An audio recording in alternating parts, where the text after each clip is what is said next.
Yo, this story is wild. Now, I had never heard of Am I the Hole until my assistant brought it to my attention, but it's basically where people on Reddit type in these situations and they ask the community, am I the hole? So let's get into this one. Am I the hole for leaving a trip that I planned for my girlfriend after her friends came along? Playing the part of the girlfriend is going to be yours truly. Playing the part of the boyfriend, again, yours truly. And playing the part of the friends, again, yours truly. Let's get into it. My girlfriend, Sarah, 29, and I, male, 28, he can give his name, have been dating for 5 years, and I wanted to go on a vacation with her to celebrate. I planned the trip for several months. Of course, I ran the ideas by her and decided on skiing, snowboarding / other activities in Colorado. The activity seemed perfect, and I was looking forward to this for months because I wanted to propose to her at the end of the trip. 5 days before the trip, Sarah dropped the ball on me. I think he maybe meant the bomb.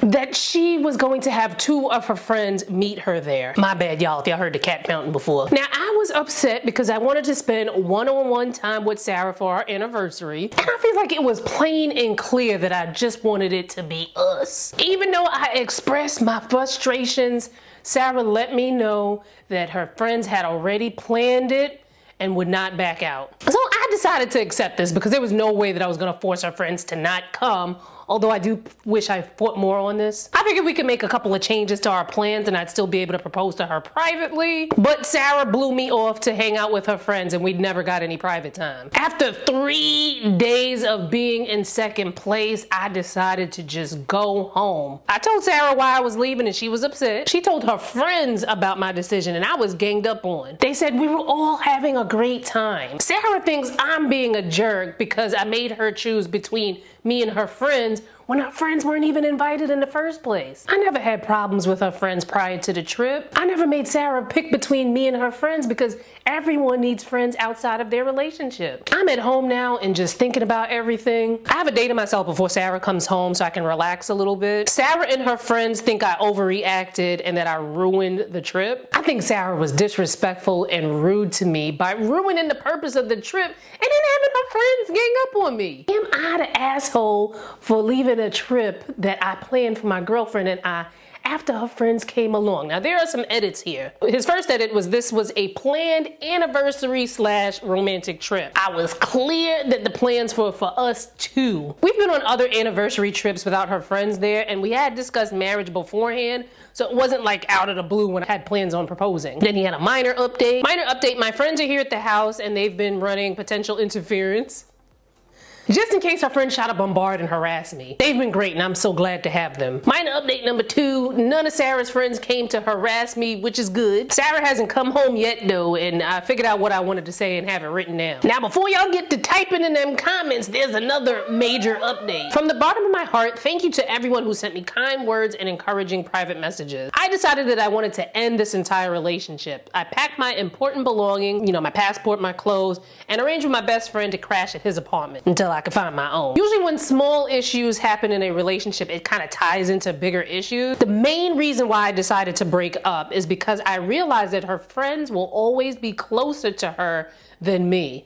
Sarah has favored her friends over me and blown off some of our plans for her friends more than once. I was lying to myself for years because I didn't want to face the reality. I had hoped she would change, but this trip really opened up my eyes that I will always be third place to her. I expressed my feelings to Sarah multiple times and she said she would change, but she didn't. Sarah came home late yesterday. I said I had a lot to get off my chest and I want to get through my notes before she tries to talk and interrupt me. The first question I asked Sarah was, how did she think the trip went? She said we all had fun and it was memorable. I shouldn't have to feel like the third wheel in my relationship on a trip that I planned. My next question was, why did you invite your friends in the first place? You know this was an anniversary trip for us. She talked about the trip with her friends and since the beginning, and they'd never been to Colorado before. She thought it would have been a good idea to allow them to come with us since, they'd never been to Colorado. She figured, we could all just hang out and have fun. I followed up with my lack of knowledge of her friends were even coming in the first place until literal days before the trip. It's one thing if they came and they did their own activities, but it's another that every activity became a group activity. I signed up for a monogamous, not poly relationship. My last question was, did you know that I was gonna propose to you? Sarah said she didn't know at all. The thought never occurred to Sarah that I was gonna ask. She claimed that she wouldn't have invited her friends to come along if she knew, but I responded that it would ruin the surprise if I told you. Sarah begged me to stay with her and believes we can work everything out. She didn't want me to throw away 5 years after this one bad trip. I listened to her promises to change for years regarding her friends, but nothing happened. I ultimately left Sarah with this. It's clear there isn't enough room in your heart for your boyfriend and your friends. And as much as I love Sarah, I can't stay in a relationship where I'm not respected enough.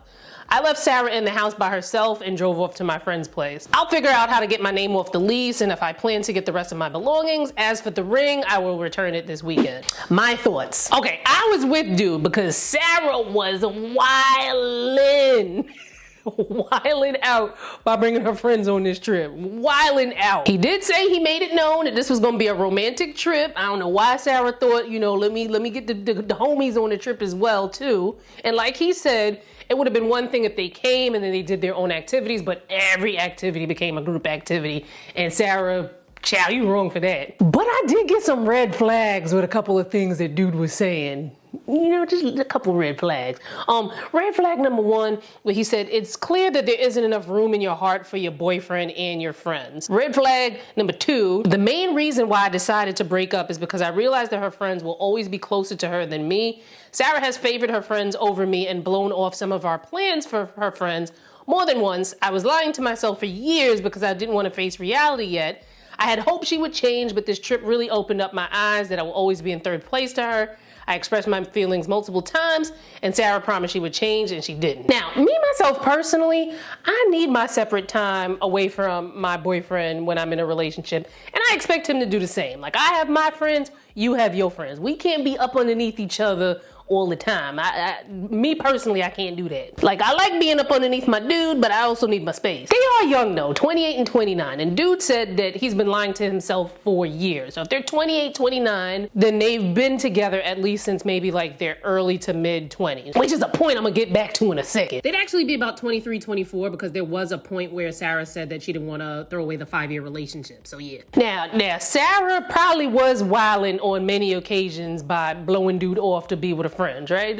Sarah seemed like, Sarah liked to have a good time, which Sarah should if Sarah is 28 years old. You know what I'm saying? I assume that they both have full-time jobs and they may not have a lot of downtime, and they live together. And that living together obviously, poses another layer of togetherness. So, he's mad because he said it's clear that she doesn't have enough room in her heart for her boyfriend and her friends. So, I definitely don't blame him for leaving the trip. He was spot on. I'd have left the trip too. And I don't blame him for leaving the relationship either. I also don't blame Sarah for wanting to hang out with her friends. Like I said, Sarah 28, Sarah probably up in the clubs, popping that thing and whatnot, as she should at that age. Now, for reference, I'm 41. I do believe that when you're in your 20s, that is your time to have your fun because, life be lifing. Just to add here, I'm not implying that after your 20s you can't have fun, because I be having big fun in my 40s, but there's a type of irresponsible, learning from your lessons kind of fun that I'll allude to later. But I do think Sarah could have made more time for him, although I am kind of feeling some stage 5 clinger vibes from him. So now again, he said that he's been thinking about this for years. So I'm assuming that they've been together at least from their early to mid 20s, which that is an important time for exploration. You are newly into adulthood, and spoiler alert, adulthood freaking sucks. I don't necessarily believe in people in their 20s going full on into adulthood. You ease your way into it, relax. You're learning and experiencing new things. This is a time in your life that I encourage you in your 20s to explore.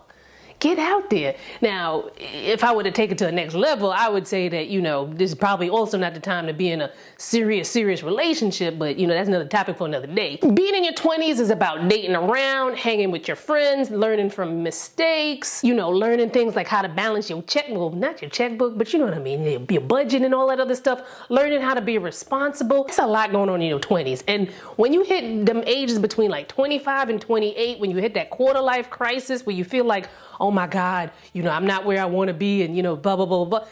It's rough. So, like I mentioned before, like I alluded to before, I don't think that this is necessarily a great time to be in a long-term relationship at that age. Now, I'm not saying never be in a long-term committed relationship at that age, but I just kind of feel like this is an age for exploration. And I think it's a time for exploration because you're still learning yourself. Like if you get married very early, the person you are in your 20s is different from your 30s, is different from your 40s and beyond. Now, I'm not saying that everybody who gets married early is gonna be doomed, but it ain't look like it was in the cards for, Sarah and old dude. Anyway, I can't wait to read what you guys have to say because I always look at situations like this and I have my point of view and then I read what other people say and I'm like, oh shoot, I didn't get that, I missed that. So get in the comments, let me know your point of view on this.